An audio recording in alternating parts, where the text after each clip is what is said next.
درس 17 کار و تلاش.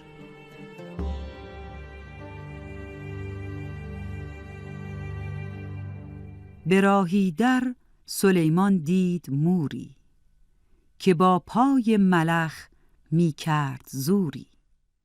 به زحمت خویش را هر سو کشیدی، وزان بار گران هر دم خمیدی.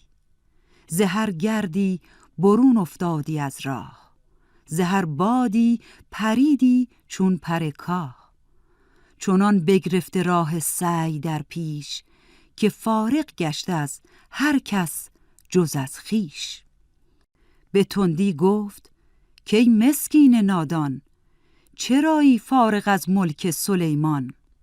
بیا زین ره به قصر پادشاهی، بخور در سفره ما هر چه خواهی.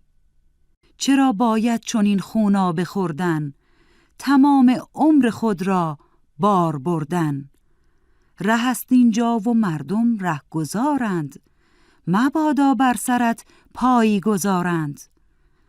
مکش بیهوده این بار گران را، میازار از برای جسم جان را. بگفت از سور کمتر گوی با مور، که موران را قناعت خوشتر از سور. نیفتد با کسی ما را سر و کار، که خود هم توشه داریم و هم انبار.